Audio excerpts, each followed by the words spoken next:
이스라엘의 지도에서 중심이 되는 두 지역이 있어요. 갈릴리, 호수. 그리고 이 밑에가 사해라고 불리는 지중해가 있습니다. 이 사해 쪽에서 상류 지역의 바로 옆에쯤 위치하고 있는 데가 우리가 잘 알고 있는 수도인 예루살렘이 있어요. 그리고 이 예루살렘을 중심으로 요단강 강편 요 지역이 베레아 지방이에요. 이 베레아 지방에서 이 예루살렘 쪽으로 넘어가는 이 지역이 바로 오늘의 배경지인 여리고입니다. 오늘 여리고에서 일어나는 사건을 보시게 되는데 이 여리고에서 특별한 사람을 만나게 되죠. 예수님과 제자들이 이 여리고에 들어갔어요. 그런데 사실 이 여리고는 특별한 일이 일어나지 않을 수 있었던 곳이었어요. 왜냐하면 예수님께서 이제 예루살렘으로 곧 들어가시려고 하기 때문에 이 여리고는 그리 중요한 곳이 아닙니다. 조사를 해보니까 이 여리고에서 예루살렘까지의 거리가 대략 지금으로 얘기하면 24km 정도 되는 거리였고 우리 교회에서 서울까지의 거리예요. 자동차로 20분, 30분이면 돌파할 수 있는 거리입니다. 사람이 부지런히 걸으면 아침에 시작해서 저녁 때는 도착할 수 있는 거리입니다. 예수님께서 예루살렘으로 입성하려고 하십니다. 왜 예루살렘으로 입성을 하실까요? 예수님은 예루살렘에 가셔서 사건을 만나죠. 십자가의 사건을 경험하시러 가십니다. 사실 예수님께서 이 땅에 오신 목적은 온 인류의 죄를 대속하시기 위하여 그 모든 죄를 해결하기 위하여 십자가를 지셔야 했습니다. 그런데 이 예루살렘에 들어가려고 했던 예수님의 마음은 오직 십자가에 있어요. 그래서 예루살렘에 들어갈 때에도 주여 이 잔을 내게서 옮기시옵소서라고 하며 굉장히 고통스러운 기도를 하시기도 했죠. 그런데 이 예루살렘에 가까운 거리인 여리고에 도착했을 때 사람들은 예수님 주변에 모여들기 시작했습니다. 예수님의 제자뿐만 아니라 여리고에 있는 많은 사람들이 모였어요. 왜냐하면 이 여리고라고 하는 동네는 당시 헤롯 대왕의 겨울 왕궁이 있었던 도시예요. 굉장히 아름다운 휴양지라고 해요. 여기는 굉장히 아름다운 그 자연 환경에서 사람들이 굉장히 많이 살았던 모양이에요. 예수님 주변에 사람들이 엄청 모였어요. 왜 모였을까요? 예수님이 대단했으니까. 소문에 예수님은 엄청난 분이었으니까. 그런데 말입니다. 이 여리고 사람들은 예수님 주변에 모여든 이유가 있었어요. 지난 시간에 우리가 예수님 주변에서 예수님께 청탁을 했던 사람 기억납니까? 야고보와 요한. 사실 예수님의 제자들도 예수님을 따라다녔던 많은 이유 중에 하나는 한 자리 차지하기 위해서였어요. 그런데 여리고 사람들도 예수님을 따라왔던 이유는 한 자리 좀 해볼 수 있을 거다라는 기대감이 있었던 것 같아요. 왜냐하면 이 여리고 사람들은 아름다운 자연 속에서 잘 사는 사람도 무척 많았어요. 이 여리고에 있는 사람들은 예수님이 예루살렘에 빨리 입성하려고 했을 때에 예수님과 다른 생각을 갖고 있었는데 예수님은 십자가를 마음에 두고 계셨다면 이 여리고 사람들은 예수님이 정치적인 메시아일 거다라는 생각을 했었어요. 당시 예루살렘은 로마의 정치를 받고 있었죠. 로마의 정치를 받고 있는 이 예루살렘이 독립할 수 있을 만큼 예수님이 굉장히 여론의 힘을 갖고 있었어요. 많은 사람들이 이 예수님을 따랐어요. 예수님은 세상을 바꾸실 수 있어. 예수님은 정말 대단해. 왜? 아픈 사람, 병든 자를 고쳤고 눈먼 사람도 눈을 띄워주고 귀신 들린 자도 고쳐주었고 심지어는 죽은 사람도 살리셨어. 그 예수님이라면 이 로마의 정치에 있어서 개혁을 일으킬 수 있는 분이야 라고 생각했던 겁니다. 그래서 예수님은 로마의 통치 아래 이 예루살렘을 독립시켜서 유대인의 왕이 될 거야. 왕. 그래서 로마를 몰아내고 유대인들을 독립시켜 줄 거야 라는 기대가 이 사람들에게 있었습니다. 그래서 지난 시간에서도 제자들은 한자리 해보려고 청탁을 했었던 것처럼 이제 주변에 모여든 사람들조차도 예수님이 빠른 시간 안에 예루살렘에 입성을 하시면 수많은 무리들이 함께 몰려가서 예루살렘을 뒤엎을 만큼 엄청난 힘을 갖고 있다라고 생각했던 거예요. 예루살렘은 유대인의 수도죠. 이 예루살렘 안에는 로마의 정치를 하고 있는 병사들이 많지가 않았어요. 그래서 유대인들이 다 똘똘 뭉쳐서 반격을 하면 이 예루살렘을 뺏을 수도 있어요. 그만큼 예수님은 여러의 힘을 갖고 있었고 많은 사람들이 예수님을 따라다녔고 이제 여리고 사람들은 예루살렘에 들어가기만 하면 독립하겠다 이런 생각이 있었어요. 그러니 이 여리고 사람들의 마음은 얼마나 다급하겠어요. 하루 부지런히 가면 오늘 안에 갈 수 있어요. 부지런히 들어가면 예루살렘 바로 오늘 독립된다 이 생각이 이 여리고 사람들에게는 있었어요. 그래서 예수님은 예루살렘에 들어가면 십자가를 지셔야 되겠다라는 마음이 있었기 때문에 예수님도 빨리 예루살렘에 들어가고 싶으셨고 또 여리고의 사람들도 이제 하루 만에 예루살렘에 들어가면 이제 우리나라의 독립이 이루어지겠다라는 그런 설렘도 있었어요. 그래서 마음이 다급했던 것 같습니다. 빨리 가야죠, 빨리. 이 상황에서 한 사람이 나타나요. 성경에는 오늘 맹인이라고 표현이 되었고 이 사람의 행색에 대해서 거지라고 표현을 했어요. 이것으로 이 사람의 삶은 다 설명이 돼요. 그의 삶의 경제적인 상황 속에 그는 거지였고 그의 모든 신체적인 조건 가운데 아주 열악한 눈이 안 보이는 맹인이었다라는 이 말로써 이 사람의 삶의 고통은 다 표현이 됩니다. 그런데 참 놀라운 사실은 오늘 성경을 잘 보면 이 사람의 이름이 나와요. 누구죠? 바디메오. 더 놀라운 사실은요, 이 바디메오의 이름도 등장했지만 바디메오의 아버지가 누군지도 나와요. 디메오의 아들 바디메오는 맹인이며 거지라 이렇게 나오잖아요.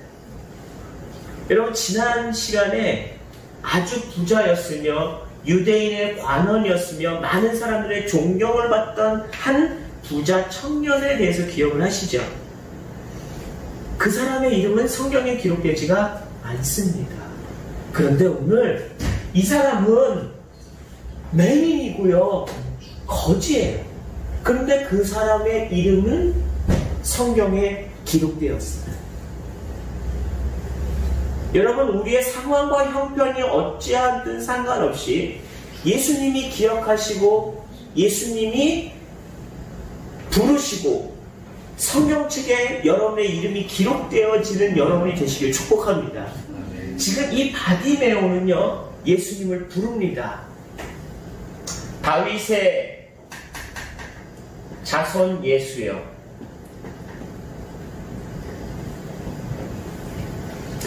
동일 본문인 마태복음에서는 다윗의 자손 예수여라고 부르진 않았어요. 주여라고 불렀죠. 그리고 이 마태복음에서는 바디메오라고 하는 장님, 이 맹인의 이름만 있는 게 아니라 두 사람의 맹인이 있다라고 했어요. 마태복음에서는 두 사람의 맹인이 있는데 한 사람이 예수를 불렀다. 주여라고 불렀다라고 마태복음은 나와 있기도 하죠. 어쨌든 두 사람이 있든 아니면 한 사람이 있든 상관없이 예수님을 부르신 사람은 이 사람 바디메오뿐입니다. 그런데 어쨌든 다윗의 자손 예수여라고 불렀는데요. 당시 유대인들 중에서는 다윗의 자손이라는 이 말에는 굉장히 큰 의미가 담겨져 있습니다. 이 말은 구약 성경에서도 이르듯이 메시아는 다윗의 자손에서 나실 것이다 라는 말씀이 전해지고 있었어요. 그래서 다윗의 자손이라는 말 자체에는 하나님의 구원자이신 메시아다라는 의미가 담겨져 있습니다. 그리고 또 하나는 당시에 예수라고 하는 분들이 여러 분 있었던 모양이에요. 그래서 좀 대단한 선생님, 대단한 존경받는 랍비들은 예수라는 이름을 갖고 있기도 했었어요. 그래서 우리가 알고 있는 진짜 이 예수님, 진짜 예수님을 구별하기 위해서 당시에 이 예수님이 사셨던 동네인 나사렛이라고 하는 것을 많이 강조를 했어요. 그래서 다윗의 자손 예수여 또는 나사렛 예수여라고 하는 호칭들을 사용을 했었죠. 어쨌든 이 바디메오가 예수님을 부를 때 다윗의 자손이라고 부른 것은 굉장히 놀랄만한 호칭이라는 것을 보게 됩니다. 왜냐하면 여리고 사람들은 예수님을 다윗의 자손 예수여라고 부르지 않아요. 뭐라고 부르냐면 유대인의 왕이라고 부르죠. 그래서 실질적으로 예수님이 십자가에 달려 죽으실 때에도 십자가의 명패, 표말을 달을 때도 유대인의 왕이라는 표말을 달기도 했었어요. 사람들이 그렇게 불렀으니까 로마 병사들이 조롱하면서 유대인의 왕이라고 붙이기도 했단 말이에요. 왜? 여리고 사람들은 그를 정치적인 왕, 유대인의 왕으로 생각했기 때문에 많은 유대인들, 여리고 사람들은 예수님을 유대인의 왕으로만 생각했습니다. 그런데 이 바디메오는 다윗의 자손인 메시아라고 불렀단 말이에요. 그리고 바로 이어서 얘기하는 것은 우리를 불쌍히 여기소서. 이 말이요, 부르짖는 소리예요. 그런데 이 부르짖는 소리의 이 형식들은 전부 기도의 형식을 갖고 있어요. 다윗의 자손 예수여, 우리를 불쌍히 여기소서. 이거 기도의 형식이에요. 이 바디메오가 예수님을 부르짖습니다. 그때 이 여리고 사람들, 물론 제자들도 마찬가지였을 것으로 보입니다. 이 사람들은, 이 허다한 사람들은 이 바디메오를 꾸짖어요. 잠잠하라. 왜 잠잠하라 할까요? 이 사람들은 지금 굉장히 급해요. 하루 만에 당도하면 유대인이 독립할 수도 있어. 이 간절함이 있었기 때문에 지금 병 고치는 게 문제야. 지금 귀신 쫓아내는 게 문제야. 지금 여리고에 입성하면 독립할 수 있어. 이 마음이 이 여리고 사람들에겐 간절히 있었어요. 그래서 다급한 마음에 다른 어떠한 사람도 오지 마라, 부르지 마라, 주를 외치지 마라 라고 생각한 것 같아요. 그래서 바디메오를 꾸짖습니다. 그런데 이 바디메오가 잠잠했을까요? 아니에요. 잠잠하라 라고 했을 때 바디메오는 더 큰 소리로 다시 외칩니다. 다윗의 자손 예수여, 불쌍히 여기소서. 그때 이 예수님께서 돌아보시고 그를 부르십니다. 여러분, 기도도요, 간절하지 않으면 안 됩니다. 누군가가 방해를 하고 누군가가 꾸짖고 많은 장애물들이 우리에게는 있어요. 그런데 이 간절함의 기도는 멈춰서는 순간 응답은 일어나지 않습니다. 다급함과 간절함을 통해 기도할 때 주님은 응답하심을 믿으시기를 바랍니다. 그런데 이 바디메오를 예수께서 부르시고 이제 예수님과의 대화가 일어납니다. 예수님께서 바디메오에게 물으십니다. 내게 무엇을 하여 주기를 원하느냐? 예수님께서 바디메오에게 뭘 할 수 있느냐가 아니라 무엇을 해주기를 원하느냐라고 이야기를 하십니다. 예수님께서 내게 무엇을 하여 주기를 원하느냐라고 질문을 하셨을 때 바디메오는 한마디를 하죠. 보기를 원하나이다. 아나블레포라고 하는 헬라어로 이 성경이 쓰여져 있는데요. 내가 보기를 원하나이다라는 이 단어는 날 때부터 장님이었기 때문에 보기를 원합니다라는 표현이 아니에요. 이 단어는 회복이라는 단어가 함축되어 있어요. 그래서 다시 보기를 원합니다라는 의미가 담겨 있습니다. 그러면 다시 한번 확인을 해볼까요? 이 바디메오는 어렸을 때부터 장님으로 태어난 아이가 아니고 봤던 거예요. 세상을 봤었어요. 봤는데 어떤 일이 생겨서 보지 못하게 된 거예요. 못 보게 된 이 사람이 예수께 외치기를 다시 보기를 원합니다. 이거예요. 예수께서 대답하시기를 가라 라고 하죠. 그리고 내 믿음이 너를 구원하였느니라. 여기서 이 대답은 너무 간단하게 보시는데요. 이 안에는 굉장히 중요한 의미가 담겨져 있어요. 여러분, 예수님이 이 땅에 오신, 메시아로 이 땅에 오신 이유가 뭐였어요? 십자가에 달려 죽으심으로. 물론 예수님이 이 땅에 오셔서 유대인들을 로마의 압박 속에서 독립시켜 줄 거라는 그런 생각들이 사람들에게 있었으나 예수님은 나는 십자가를 지러 왔다라고 얘기해 주세요. 기억나시죠? 순환고지라고 3번씩이나 예수님은 나는 너희들의 죄를 위하여 대속하기 위하여 이 땅에 왔고 죽는다. 그리고 사흘 후에 살아날 것이다 라는 얘기를 3번씩이나 제자들에게 말씀해 주셨단 말이에요. 그래서 예수님은 죽음을 얻기 위하여 예루살렘에 들어가십니다. 그러나 여리고의 사람들은 아무도 그 말을 믿지 않아요. 예루살렘에 이대로 들어가기만 하면 유대인은 독립할 것이다 라는 생각을 했던 거예요. 예수님의 진짜 모습을 볼 수가 없었어요. 이것을 다른 말로 영적인 장님이었어요. 우리는 예수님의 모습을 보려고 하는 게 아니라 내가 원하는 예수님을 보고 있는 거예요. 예수님, 내가 너무너무 자전거가 갖고 싶어요 라고 기도한다면 예수님을 내가 보고 있는 거예요? 아니면 내가 원하는 예수님을 보고 있는 거예요? 내가 원하는 것만 예수님을 바라보고 있는 거잖아요. 영적인 맹인 아무것도 보지 못해요. 내가 원하는 것만 주님으로 보이는 거예요.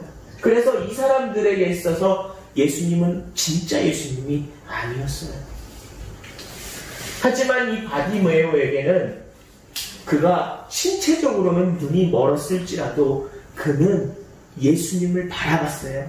다윗의 자손, 나를 구원하시는 주님, 예수님, 나를 불쌍히 여기소서. 여러분, 여러분의 삶 속에 여러분이 원하는 대로 예수님을 부르지 마시고 주님의 뜻대로 주님을 부르시는 여러분이 되시길 축복합니다.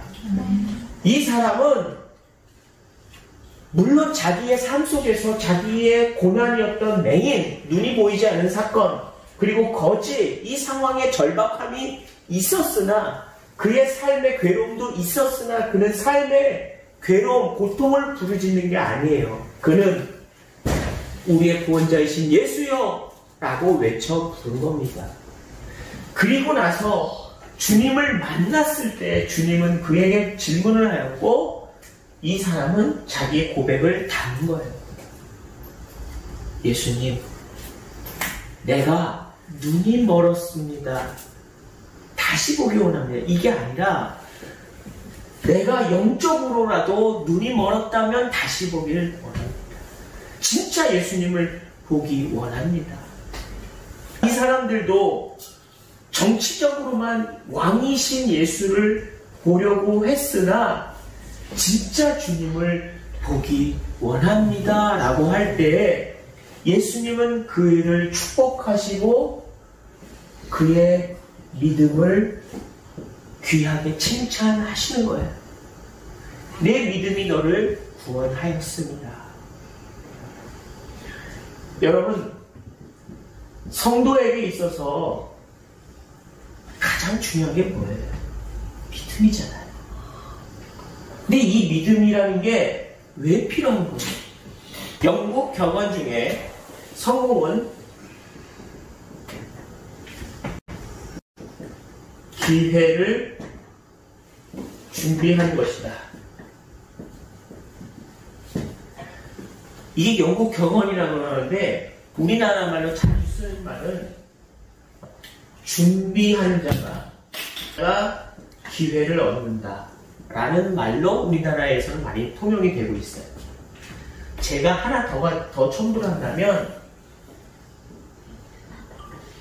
기적은 작거나 크거나 모두 기적이다 라고 말하고 싶습니다. 여러분, 작은 기적을 경험한 사람은요 큰 기적을 경험할 수도 있어요.